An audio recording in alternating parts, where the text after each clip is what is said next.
Hey y'all, it's Bomber from Bomber's Garage. On the 4th of July this year, we went down to Florida to visit with our friend Christian Eagle Nelson, his wife Heather, and his mom and dad. Went to the Edison Ford Winter Estates, the Nathan Ford restaurant. After that, we went back, had some poolside bench racing with his dad and with Eagle, sharing some stories. We appreciate y'all's hospitality. I really hope you enjoy hearing these race stories from my friends. We appreciate y'all. Thank you. Still getting used to these classes. Hey y'all, how are y'all doing? I have Christian Eagle Nelson today, and we're down here in Florida and going to ask him a few questions. I'm super excited about chatting with this dude. He's definitely car people. He's definitely my people. Don't get too excited. I'm boring. And I like it. So the first thing we're going to do is just 10 questions. It's fairly easy. And as always, he hadn't seen these questions. So what was your first car? I had a 1986 Ford Escort GT. That is sweet. The GT, a lot of people don't know this, but there was a whole Ford Escort racing series that the GTs raced in. I didn't know if you knew that. That was a fun little car, a little 5-speed. They're super cool cars. Was it a 2-door or 4-door? It was a 2-door, 5-speed. My mom taught me how to drive 5-speed because when my dad taught me, I cried. I've been there. The same thing, and it was a Ford Mustang. What's the fastest vehicle that you personally have owned? Owned? Yeah. I had a 2002 Ford Lightning that I did a ton of work to. That was a 11-second quarter-mile truck. That was a lot of fun. Oh, for sure. That's probably the fastest. Heck, that's pretty freaking quick. And is it everyday driver? Yeah. I mean, on nice days, I try not to take it out in the rain and crap like that. Oh, for sure. Yeah.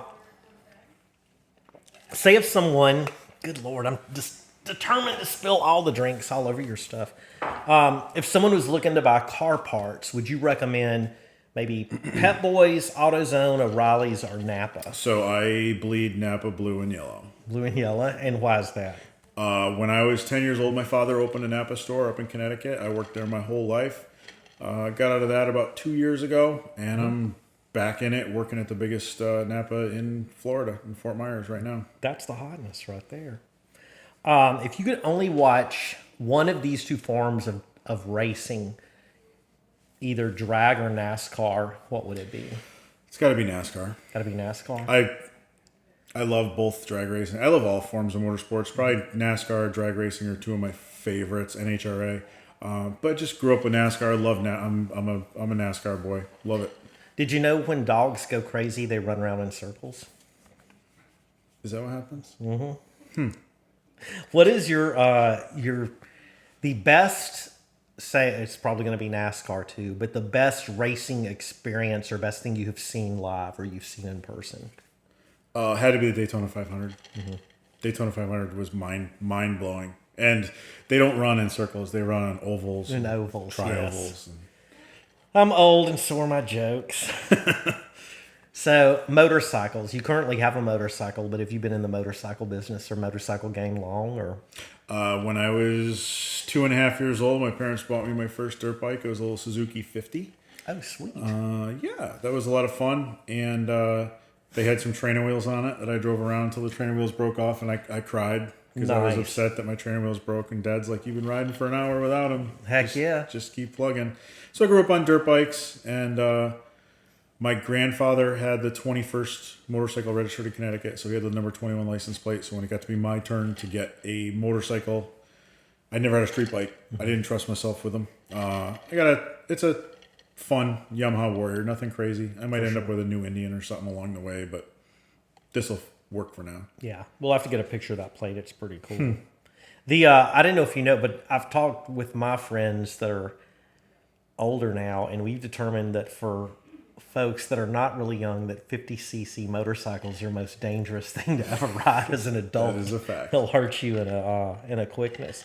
Can you talk a little bit about vintage fuel apparel? So I had this idea a couple years ago that I wanted to start selling vintage racing apparel. NASCAR, IndyCar, doesn't matter. Boats. If it's got an engine and there's a t-shirt or a hat that goes with it, I want to collect it and I want to sell it. So I started collecting them, and I got about 100 hats, 100 t-shirts, and opened an Etsy shop, and it turned into about 500 or 600 t-shirts, 500 or 600 hats, jackets, you name it. I've been kind of taking a break from it since we moved to Florida. Oh, yeah. But it's still fun. I love collecting seeing the old T-shirts and the old graphics and stuff like that. It's not like that now. It was so much cooler back in the 80s and 90s. Oh, for sure it was. And I'll put links to that in the description where y'all can check out his apparel and stuff. And I've talked about before that there's that era, I guess maybe in the late 90s, where everything was so freaking colorful and just like a weird how the cars were. It wasn't I don't know how to describe it, but it was a very particular style of stuff. Oh, the 90s were awesome. Yeah, those were to me some of the best t-shirts. And dude, you won't catch me dead now wearing like a white t-shirt, but every one of the shirts were white with these bright greens and limes and all of this stuff and all. Yep. Because black tees are slimming. Just so y'all know. And the artwork went from one sleeve all the way to the other. It's like one big tribal tattoo. What is your current ride right now? Right now I have a BMW station wagon, all-wheel drive turbo. It's nothing crazy. Looks like a family mobile, but people like it, and it's a fun little ride for now. It's super sweet looking too.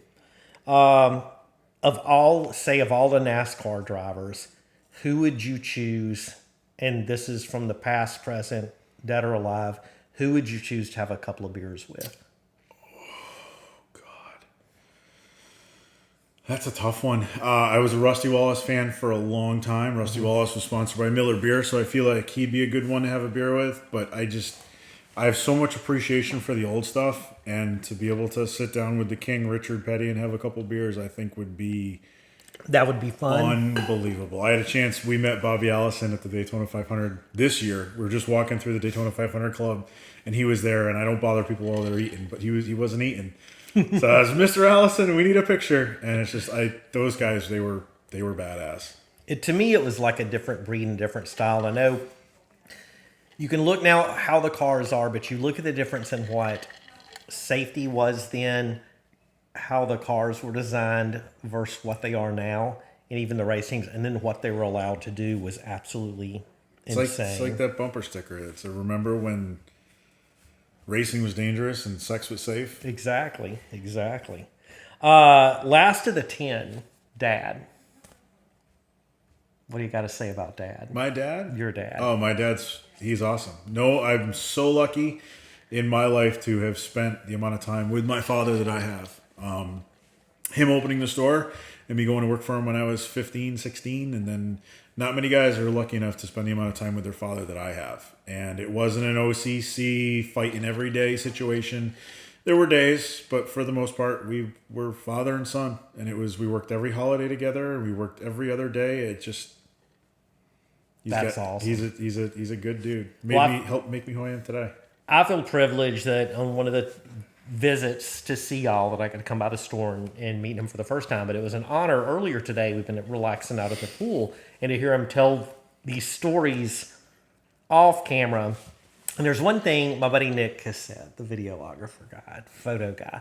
He said, sometimes you don't need to record everything you see with a camera or video or anything. So I appreciate you, sir, sharing those stories with us, and they're watching. That was really cool.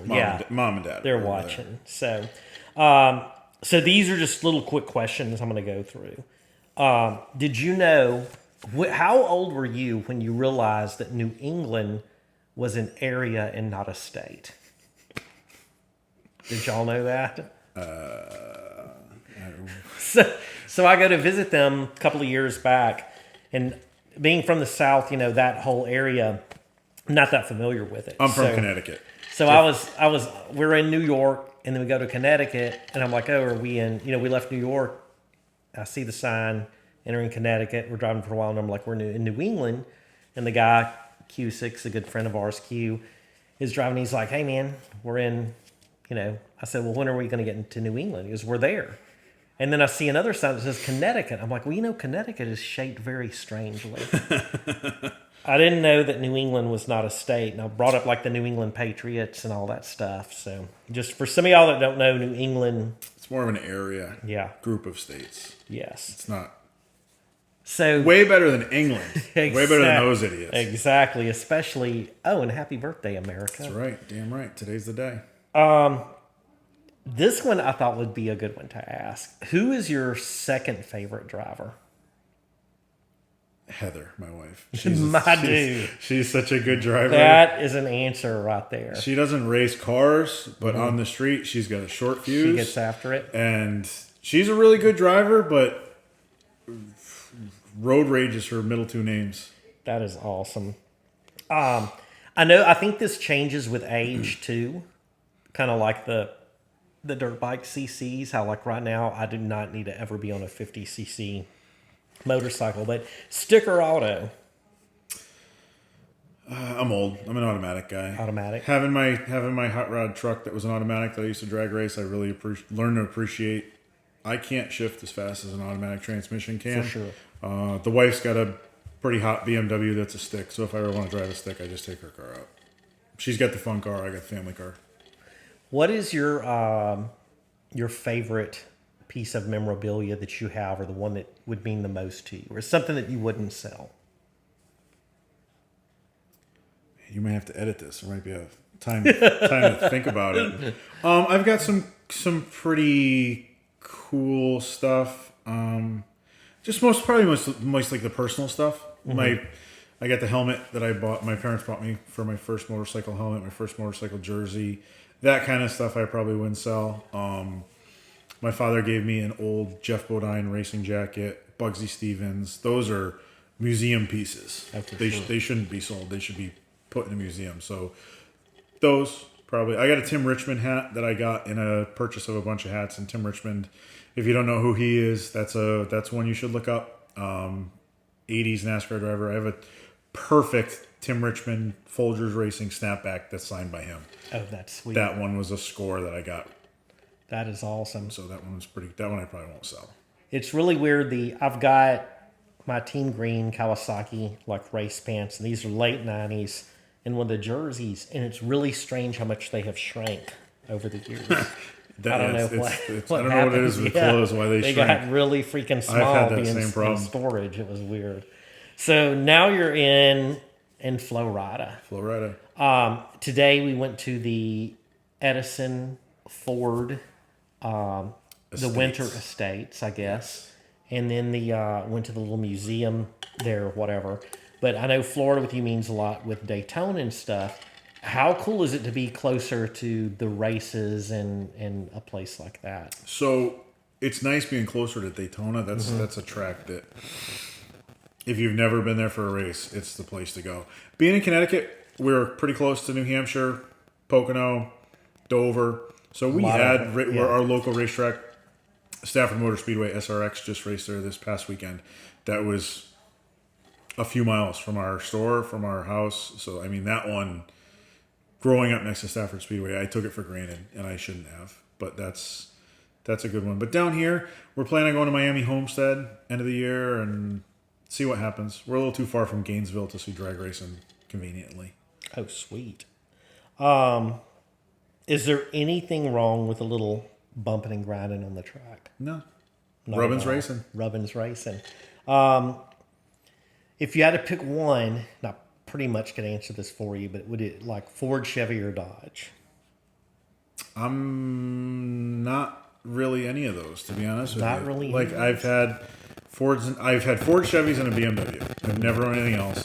Not really a Dodge guy, but I could see my dad's a big Mopar guy. I could see myself in a Dodge. I'm more of an American car guy, which is crazy that I have a BMW, but I'm an American car. Ford, Chevy, Dodge, they're all junk, let's be honest. What would you say is the best decade for NASCAR? If you had to pick one, what would it be? I'm going to get a lot of shit for this, but right now. No shit. Yep. The racing's never been better. The competition's never been better. If you haven't watched it, it's great. It's hard for me because the 80s and 90s were awesome for racing. Like Earnhardt, Rusty Wallace, for sure. Darrell Waltrip, like these are the heroes.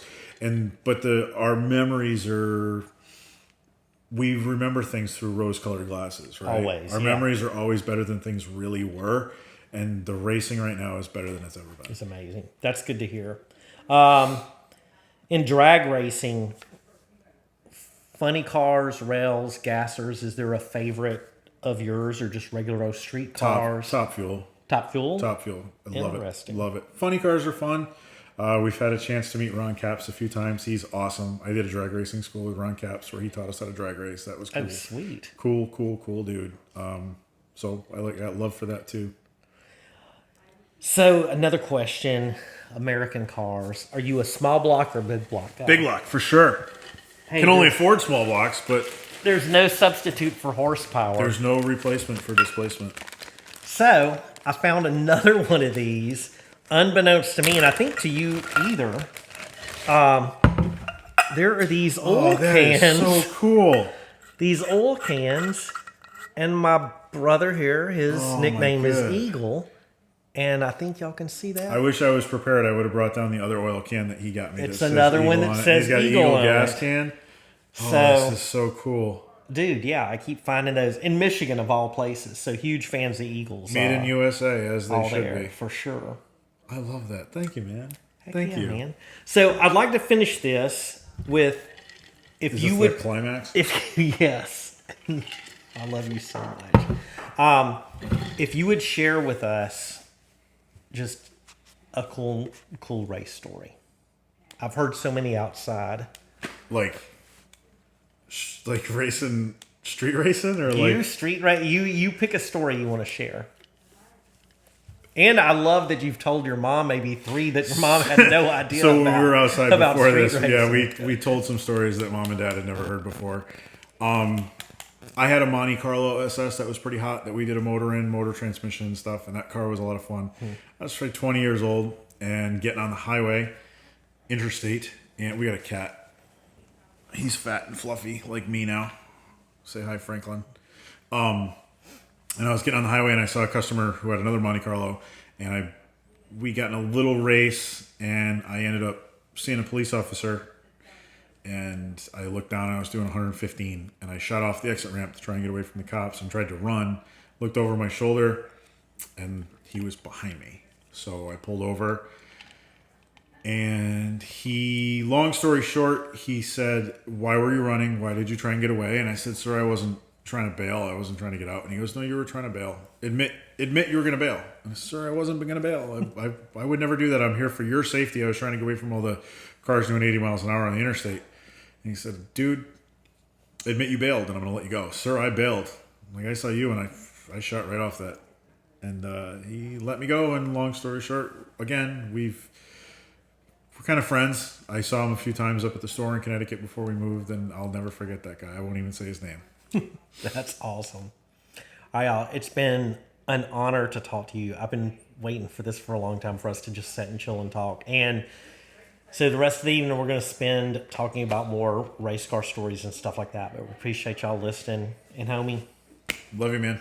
I love you too, Love you. brother. Glad we got to do this. Bye, y'all. Thanks so much.